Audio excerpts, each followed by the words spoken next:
You've retired, or maybe you're getting close, and like most responsible savers, you're trying to stay on top of things. But what if some of your habits, the ones that feel responsible, are actually working against you?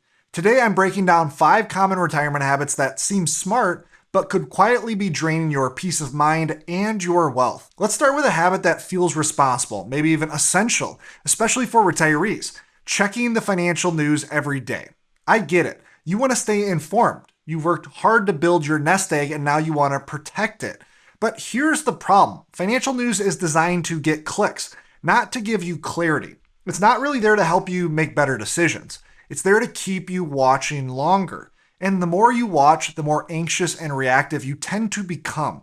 Turn on CNBC on any given day and you'll hear about the latest stock or asset class that's quote unquote on fire.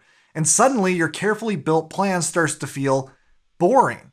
That fear of missing out creeps in. Should you pivot? Chase the hot hand? Then a bold-faced expert comes on air to predict that tariffs, inflation, or the next global crisis will trigger a recession or worse. These kinds of dramatic headlines are designed to generate clicks, and compelling they are.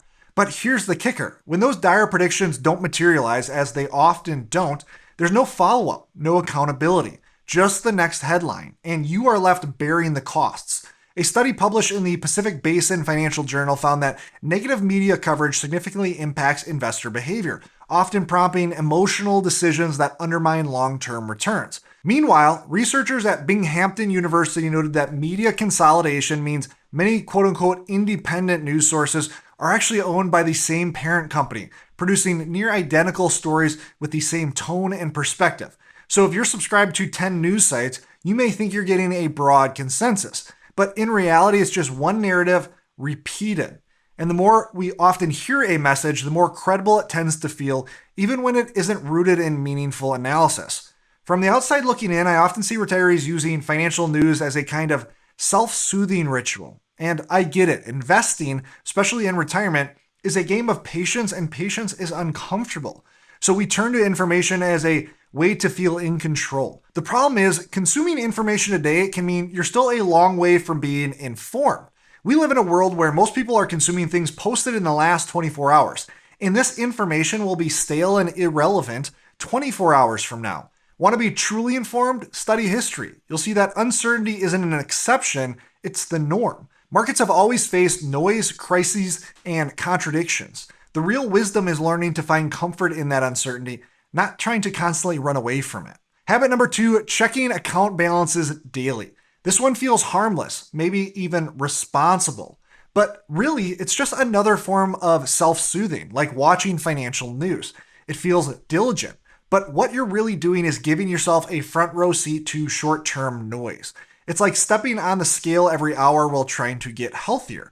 That constant feedback doesn't help, it just creates anxiety. What you actually need is a framework. Are we on track for the plan we've built? Not why is the S&P 500 down 1.2% today? Here's where behavioral finance gives us a reality check.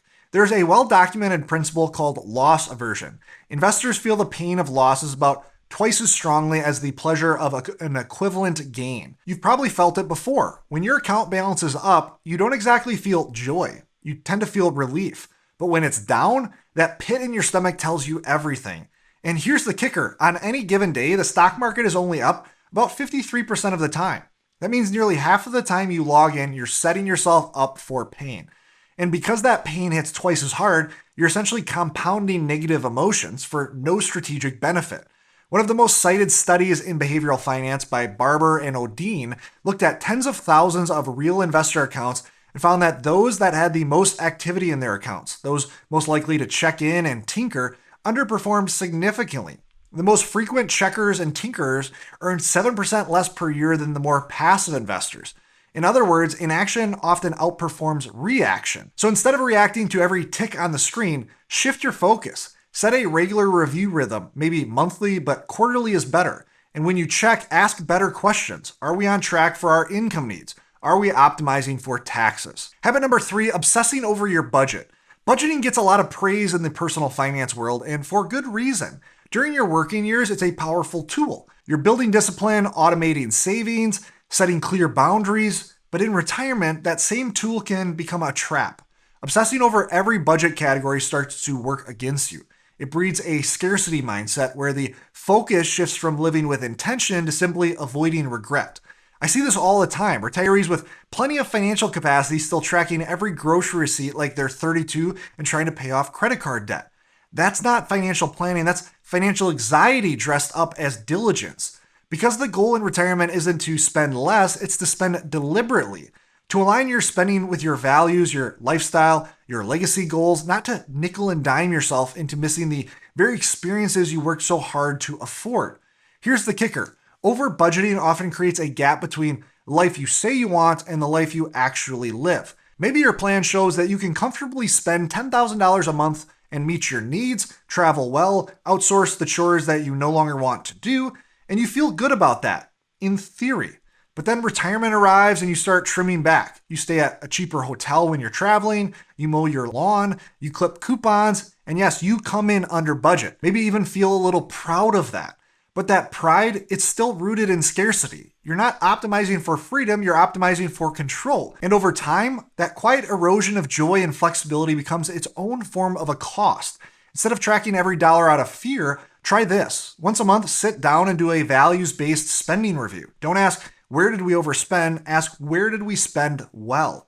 Did we put our money towards experiences that brought us joy? Did we invest in relationships, in health, in peace of mind?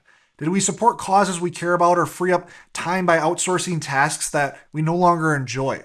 When you look through that spending lens, you start to see spending as a reflection more of your priorities. You start to realize this isn't about restriction, it's about alignment. Habit number 4, planning too conservatively. Let's talk about another habit that looks responsible on the surface, but can quietly sabotage your retirement, planning too conservatively. And I'll be honest, this is something I've wrestled with myself. So I get where it comes from. It's not completely irrational, it's protective in some ways. It's rooted in a desire for control in a world that feels unpredictable. Here's how this often plays out. We build a thoughtful retirement plan using reasonable assumptions.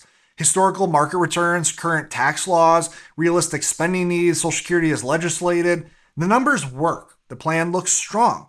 But for some, that's not enough. We enter what I call a stress test spiral mode. Let's assume returns are 4% lower. Let's assume we only get 50% of our Social Security benefits. Let's assume taxes go up across the board. And here's the kicker. Even when I run those pessimistic scenarios and the plan still shows some level of success, that wave of relief, it never comes. Instead, they want to add more stress, more worst case assumptions. Why? Because this isn't about finding the right data. It's about trying to turn uncertainty into certainty. And that's a game you're never going to win. No matter how many scenarios we run, a creative mind can always invent another what if. Now, this might seem like a harmless habit. After all, what's the downside of knowing your plan could survive even in worst case scenarios? But here's the thing, it's not costless. In fact, it can quietly distort every part of your financial strategy. If you assume taxes will skyrocket, you may push aggressively into Roth conversions right now, paying taxes up front that you may have never needed to pay. If you assume stock market returns will be 4% lower than history suggests, you might decide the risk premium isn't worth it anymore, and you move more of your assets into bonds or cash. But now you're taking a different risk. In this case, however, you're not eliminating risk, you're just taking a different risk. Longevity risk, inflation risk, opportunity costs, and maybe most importantly, when you plan as if low probability events are likely, you start making permanent decisions based on temporary emotions.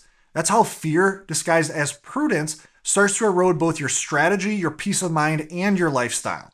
Then finally, we have habit number 5, believing extreme statements with no room for context. Let me give you a few examples of what I mean by this habit. In today's tech-driven, soundbite-saturated world, we've gotten really good at absorbing one-liner advice and never really asking, does this actually make sense for me? Example number 1, no one will care more about your money than you do. Sounds quite empowering, right? But it often implies, so you should basically just do everything yourself. By that logic, you shouldn't hire a financial advisor or a CPA or an estate planner. You should instead become an expert in all of it. But let's apply that same thinking elsewhere. No one will care more about your health than you do. Great. So should you perform your own surgery? No one will care more about your car than you do. Awesome. So should you go rebuild your own transmission? Of course not. Specialization is one of the great features of modern life. Yes, no one will care more, but professionals can often care better through expertise, objectivity, and structure. And in retirement planning, that's what matters. Example number 2, don't take advice from anyone who isn't retired. Again, this sounds wise, but it's just another oversimplification. By that logic, the best athletes in the world shouldn't have coaches because their coach isn't as fast or as strong or as talented as they are. LeBron James can dunk from the free throw line. His coach can't. So what's his coach doing here? Or take a topic like healthcare. Should someone facing cancer only take advice from doctors who've had cancer themselves? Experience matters, sure, but it's not the only thing that matters. Technical knowledge, structured thinking, and the ability to see around corners. Those are just as critical, especially in retirement where emotional distance can be your greatest ally. Example number 3, we can't predict the future, so what's the point of planning in the first place? This one sounds humble on the surface, but it's really a philosophical red herring. Yes, the future is uncertain. Markets, taxes, inflation, none of it's guaranteed. But to take that and conclude planning as pointless is like saying we can't control the weather, so what's the point of checking the forecast?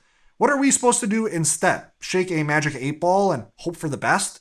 The truth is, while we can't predict exact outcomes, we can plan for likely scenarios. Market returns can't be forecasted precisely, but over time they've tended to consolidate with a fairly reliable range. Future tax tables can't be predicted perfectly, but effective tax burdens in the US have been remarkably stable over decades. No, we won't build the perfect plan for the specific trial run we end up living through, but we can absolutely build plans that hold up across a wide range of plausible futures. And that's really the goal here. Throwing out all planning because it's not 100% accurate is like refusing to wear a seatbelt because it doesn't protect you from every possible crash scenario. Planning isn't about perfection. It's about preparation. It's about making thoughtful, durable decisions today that give you confidence even when the future isn't crystal clear.